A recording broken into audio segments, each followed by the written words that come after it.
This is going to be an extremely important press conference because some intriguing facts would be put forth over here. बहुत महत्वपूर्ण हकीकत facts आज देश के सामने रखने का काम भारतीय जनता पार्टी करेगी।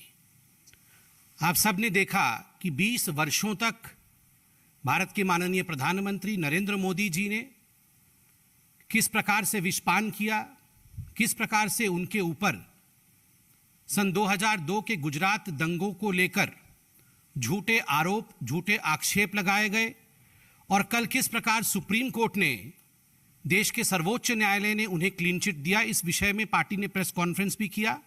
आदरणीय गृह मंत्री जी को भी हमने आज विस्तार में सुना है। बंधुगण, कोर्ट ने कुछ ऑब्जर्वेशंस कल दिए थे। सुप्रीम कोर्ट ने न केवल ऑब्जर्वेशन अपितु लिखित वर्डिक्ट भी दिया है। मैं उनमें से कुछ अंश आपके सामने रखूंगा क्योंकि आज न्यूज़ ने दिखाया है कि कुछ लोग डिटेन हुए हैं। तीस्ता, सितलवाड़ इत्यादि कुछ लोग आज डिटेन हुए हैं। वो क्यों डिटेन हुए हैं, उनके पीछे किस प्रकार का एक षड्यंत्र का जीवन उनका रहा है, ये सारे कच्चे चिट्ठे के साथ आज भारतीय जनता पार्टी अपने केस को रखेगी। कल सर्वोच्च न्यायालय ने कहा, The proceedings have been pursued for the last 16 years to keep the pot boiling, obviously for ulterior design.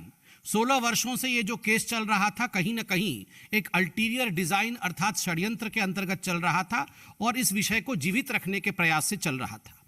Court ने आगे कहा, all those involved in such abuse of process need to be in the dock and proceeded with in accordance with law. Supreme court, सर्वोच्च न्यायालय ने स्पष्ट शब्दों में कहा है कि ऐसे तमाम लोग, जिन लोगों ने खिलवाड़ किया, जिन लोगों ने षड्यंत्र रचे, उनको भी कानून के मुताबिक न्यायालय के समक्ष आना होगा और कानून का सामना करना पड़ेगा। They have to be in the dock, अर्थात ऐसा नहीं है कि वो इतने वर्षों तक षड्यंत्र करते रहेंगे और बच के निकल जाएंगे। जो उन्होंने किया है उसका कर्मफल इस देश के कानून के हिसाब से उन्हें भी भुगतना पड़ेगा। तीसरा, सुप्रीम कोर्ट ने टिप्पणी किया है, it appears to us that a coalesced effort of the disgruntled officials of the state of Gujarat along with others was to create sensation by making revelations which were false to their own knowledge. कुछ officials और कुछ others, Teesta, Setalvad जैसे कुछ लोग और कुछ officials जो आज डिटेन हुए हैं, इन लोगों ने एक छद्म कहानी बनाई, एक फॉल्स नरेटिव बनाया, जानते हुए बनाया कि ये सारी चीजें झूठी हैं। तो ये सुप्रीम कोर्ट ने सख्त टिप्पणी की है। सुप्रीम कोर्ट ने बकायदा तीस्ता, सितलवाड़ का नाम भी लिया है अपने जजमेंट में और सुप्रीम कोर्ट ने वर्डिक्ट में लिखा है, मैं पढ़ता हूं, court, antecedents of Teesta Sitalwad need to be reckoned with, and also because she has been vindictively persecuting this list bracket में dispute for her ulterior design by exploiting the emotions and sentiments of Zakia Jafri, the real victim of circumstances.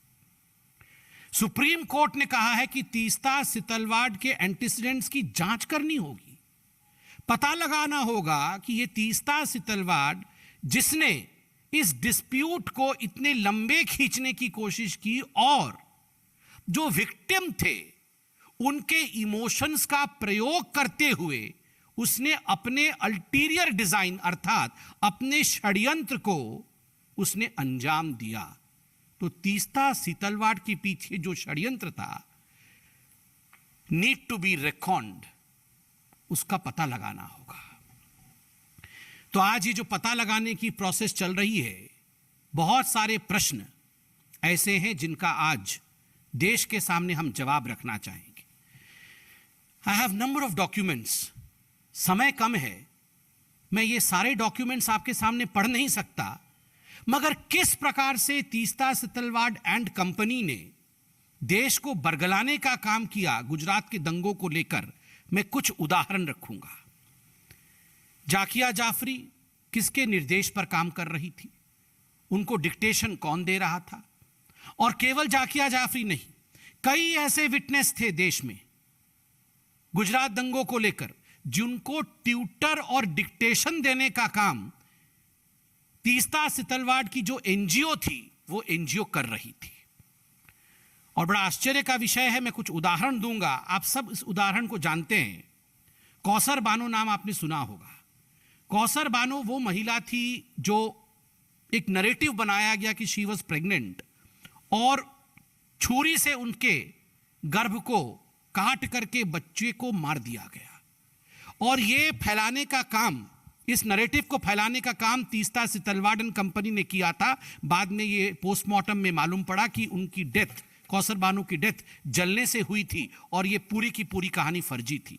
ठीक उसी प्रकार नानूमिया मालिक, ये नरोदा गांव case में है, उन्होंने बड़े स्पष्ट रूप से कहा है कि मदीना एक महिला जो शादीशुदा थी और उनका जो रेप राइटर्स ने किया है, दंगाइयों ने जो रेप किया है, ये पूरी मनगढ़ंत कहानी तीस्ता सितलवाड़ की थी। But Malik told the SIT that Madina's rape was an accusation put forth at the behest of Teesta Setalvad. Madina has also denied the charge. ये एक लीडिंग अखबार ने और एक लीडिंग न्यूज एजेंसी ने छापा बाद में। ठीक उसी प्रकार आप देख सकते हैं बेस्ट बेकरी केस में यासीम बानू शेख, ये एक प्राइम प्रोसिक्यूशन विटनेस जो बेस्ट बेकरी केस में, उन्होंने अपने एफिडेविट में 2010 में चीफ जस्टिस मुंबई को लिखा स्पष्ट रूप से कि तीस्ता सितलवाड़ ने मुझसे फॉल्स टेस्टिमनी जबरदस्ती लिया, मुझे पैसे का प्रलोभन देकर और मुझे मिसगाइड करके, by luring and misguiding me. Teesta Setalvad made me give false testimony in the best bakery case, Yasmin Bano Sheikh. आप सोचिए किस प्रकार से ये जो विटनेसेस थे उनको ट्यूशन करने का काम, उनसे झूठ बुलवाने का काम तीस्ता सितलवाड़ एंड कंपनी कर रही थी। ठीक उसी प्रकार श्री चेतन कुमार गौर जो वडोदरा के हैं, उन्होंने भी कंप्लेंट दिया है कि उनसे भी झूठ बुलाया गया। एक बहुत प्रसिद्ध केस रहा रियाज खान पठान का केस आप सभी जानते हैं।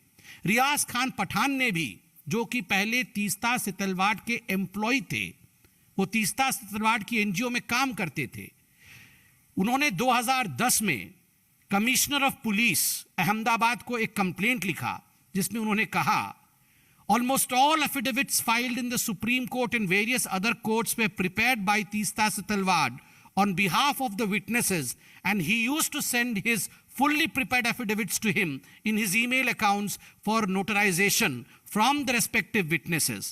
Witnesses were not allowed to take copy of these affidavits. Employee थे पठान तीस्ता सितलवाड़ के, और वो कहते हैं कि झूठे एफिडेविट बना के, विटनेसेस के झूठे एफिडेविट बनाकर उनसे हस्ताक्षर लिए जाते थे और उसकी एक प्रति, एक कॉपी तक विटनेस को नहीं दिया जाता था ताकि विटनेस जान न सके कि उससे क्या स्टेटमेंट लिया गया है। जाहिद खादरी केस, जाहिद खादरी जो कि मुस्लिम समाज में एक प्रतिष्ठित व्यक्ति थे और जिनके लड़के की हत्या हुई थी दंगों के दौरान, अनफॉर्चुनेट, उन्होंने खुद कंप्लेन करके कहा है कि किस प्रकार से Teesta Setalvad misguided poor Muslims in the name of religion and collecting money in the name of helping riot victims. खुद कहते हैं जाहिद खादरी एक चिट्ठी में कि गरीब मुसलमानों को झूठ बोल करके उनसे पैसे ऐंठने के चक्कर में किस प्रकार झूठे काम तीस्ता सितलवाड़ के एनजीओ ने कराए हैं, ये खुद आपके सामने ये चिट्ठियां प्रस्तुत मैंने किया है। अब केवल यही पक्ष नहीं था कि तीस्ता सितलवाड़ विटनेसेस को मिसगाइड कर रही थी, बिना विटनेसेस के जाने उनके एफिडेविट सबमिट कर रही थी और न्याय प्रणाली पर चोट कर रही थी। आपको जान के आश्चर्य होगा कि तीस्ता सितलवाड़ की जो दो एनजीओ, तीस्ता सितलवाड़ और उनके पति जावेद, इनके दो एनजीओ थे। इन दोनों एनजीओ ने, एक एनजीओ का नाम है Citizen for Justice and Peace और दूसरे एनजीओ का नाम है सबरंग ट्रस्ट। इन दोनों एनजीओ ने जिस प्रकार का गबन का काम किया है वो जान के आप सिहर उठेंगे। और अब जो भी मैं स्टेटमेंट पढ़ूंगा आप देख सकते हैं, criminal miscellaneous application number number भी है 2014 का। ये पूरा का पूरा हाईकोर्ट का केस में पढ़ने वाला हूं, in the high court of Gujarat at Ahmedabad. ये हाईकोर्ट का केस में पढ़ूंगा, क्या टिप्पणी हाईकोर्ट ने की है। Money which was meant for the poor and the needy have been misappropriated by the applicants for their own materialistic pleasure, भौतिक आनंद के लिए, and comfort. Huge amount has been used for the purchase of items like, सुनिए, wine, shoes, holiday resorts, air tickets, etc. ये सब खरीदने के लिए जो पैसे आपने मुसलमानों के नाम पे इकट्ठे किए थे, इन चीजों पे खर्च किया गया। Page number 26, brief detail of purely personal expenditure made by petitioner number 2 from the funds of Sabrang trust. ये पेटिशनर नंबर 1 और 2 तीस्ता सितलवाड़ और जावेद जी हैं। The data receive from the union bank of India shows that substantial amounts were spent by petitioner number 2 was towards shopping, entertainment, foreign goods purchase, domestic requirements and others, hair salon expenses, Mona Lucky stores, Reliance Fresh, beauty stores, cottage industries, Royal Fashion Corner, medicines, cakes, shoes from ये कौन सी company है, Vogel shoes Geneva, ये हम लोग भी नहीं जानते हैं। मतलब कुल मिलाकर के करोड़ों खरबों रुपए गरीबों के नाम पे आप कलेक्ट करिए और इन करोड़ों रुपए को अपने ऐशो आराम के लिए उड़ाएं। ये हम नहीं कह रहे हैं, ये कोर्ट कह रही है।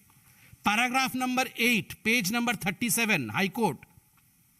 The statements of the 13 witnesses recorded till date clearly indicate that not a single rupee is received by them towards financial aid or rehabilitation or construction of museum. Museum बनाने के नाम पे गुलबर्ग सोसाइटी, जिसके विषय में आज ये चर्चा हो रहा है, उनके बासिंदों से हस्बैंड वाइफ तीस्ता सितलवाड़ और जावेद जी ने पैसे इकट्ठे किए और उन पैसों का क्या किया? क्या वहां म्यूजियम खोला? क्या गुलबर्ग सोसाइटी के लोगों को एक अठन्नी चवन्नी देकर उनकी मदद की? नहीं। The statements of the 13 witnesses recorded till date clearly indicate that not a single rupee is received by them towards financial aid or rehabilitation or construction of museum.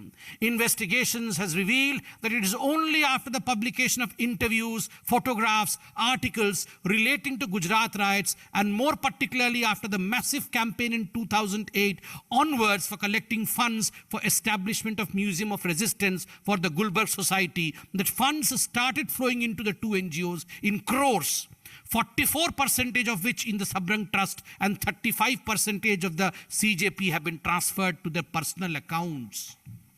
ये पैसे गरीबों से लेकर के पर्सनल अकाउंट में गए, आप सोच के देखिए। और मैं आपको बता दूं, 2010 से लेकर 2013 के बीच में ये सबरंग ट्रस्ट को सोनिया गांधी जी के कहने पर तत्कालीन यूपीए की सरकार ने और पर्टिकुलरली एचआरडी मिनिस्ट्री ने एजुकेशन के नाम पे लगभग 1.4 करोड़ रुपया दिया था। और आपको जान के आश्चर्य होगा, एजुकेशन पे खर्चा करना था, मगर ये लगभग 1.5 करोड़ रुपए जो सोनिया गांधी जी के कहने पर दिया गया था तीस्ता सितलवाड़ को, तीस्ता सितलवाड़ ने पैम्पलेट, मोदी जी के खिलाफ पैम्पलेट बांटने में, हिंदुस्तान को बदनाम करने के लिए, वो भी सब मैं पढ़ूंगा अभी कि किस प्रकार पाकिस्तान गए हैं उस पैसों से, पाकिस्तान में जाकर वहां उन्होंने इंडिया के खिलाफ बदनामी का काम किया है, ये सब भी बताऊंगा। कोर्ट अंत में कहती है, आपको जान के आश्चर्य होगा, have gone through the materials on record, जज साहब कहते हैं, have gone through the materials on record, I have notice something very shocking and at the same time extremely sad. मैं बहुत दुखी हूं, ये जज कहते हैं, बहुत शॉक्ड हूं। There are serious allegations against the applicants of misuse and misappropriation of huge amount received by them through various donors. The money which should have gone to the poor and the needy appears to have been prima facie misused for their personal pleasure and comfort.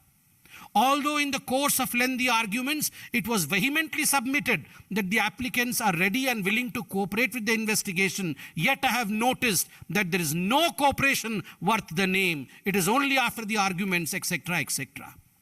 आप सोच के देखिए कि अपने व्यक्तिगत भौतिक मजे के लिए वाइन, चप्पल, जूते, इन चीजों के लिए किस प्रकार से तीस्ता सितलवाड़ और कंपनी ने ये पूरे पैसे उड़ाए हैं और क्या क्या काम किया है। आज फाइल समाप्त नहीं होगी, इतनी मोटी है। 20 साल से ये सत्य भी इकट्ठा होता जा रहा है। आपको जान के आश्चर्य होगा कि ये तीस्ता सितलवाड़ अकेली नहीं थी। Who was the driving force behind Teesta Setalvad? ये जो लोग, जिन लोगों ने न्याय प्रणाली के साथ धोखा किया, ये जो लोग जिनकी अल्टीरियर डिजाइन्स थे, जिनके विषय में कल सख्त टिप्पणी सुप्रीम कोर्ट ने किया है, इसके पीछे ड्राइविंग फोर्स कौन था? Who was the driving force? Sonia Gandhi and the Congress party. मैं सोनिया गांधी क्यों कह रहा हूं? Why was Sonia Gandhi the driving force? आप सभी जानते हैं कि सोनिया गांधी जी की जो एनएसी थी, जो एक्स्ट्रा कॉन्स्टिट्यूशनल बॉडी जो सोनिया गांधी ने बनाया था, नेशनल एडवाइजरी काउंसिल, उसकी एक सदस्य तीस्ता सितलवाड़ भी थी। और बंधुगण, सोनिया गांधी जी ने तीस्ता सितलवाड़ जी से स्पेशल आग्रह किया था कि जो communal violence bill, prevention of communal and targeted violence, access to justice and reparations bill 2011, इसमें तीस्ता सितलवाड़ बढ़ चढ़ के भाग ले और उसको ड्राफ्ट करने में मदद करे। आपको क्या लगता है, ये करोड़ों रुपए का गबन, झूठ, फरेब, जब तक कि फर्स्ट फैमिली का सपोर्ट ना हो, जब तक कि सरकार का सपोर्ट ना हो, यह संभव था क्या? बिल्कुल नहीं। बंधुगण, आरबी श्री कुमार, पूर्व डीजी गुजरात के, उनका नाम भी आया है।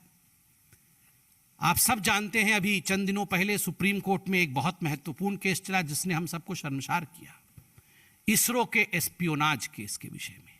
एस नंबी नारायणन, एक बुजुर्ग हमारे साइंटिस्ट जिन्होंने देश के लिए काम किया, जिस प्रकार से उनके खिलाफ षड्यंत्र रच करके उन्हें फंसाने का और उन्हें मलाइन करने का काम आरबी शिव कुमार ने किया, सुप्रीम कोर्ट ने इसकी भी टिप्पणी की है। सुप्रीम कोर्ट ने आरबी शिव कुमार को भी अपने सामने प्रस्तुत होने के लिए बुलाया है। तो स्वाभाविक है, ये षड्यंत्र केवल गुजरात के खिलाफ नहीं, ये जो षड्यंत्रकारी थे, ये षड्यंत्रकारी भारत के हर फ्रंट में षड्यंत्र करने में व्यस्त थे।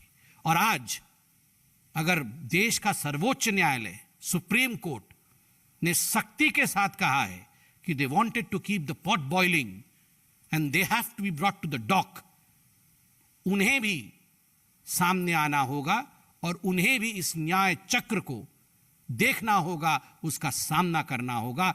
इसलिए बंधुओं, अंत में सिर्फ इतना ही कहूंगा कि नरेंद्र मोदी जी के इतने बड़े पब्लिक लाइफ से, मोर देन 20 इयर्स जो पब्लिक लाइफ उनकी है, पूरे इस पब्लिक लाइफ में Narendra Modi ji was under scrutiny.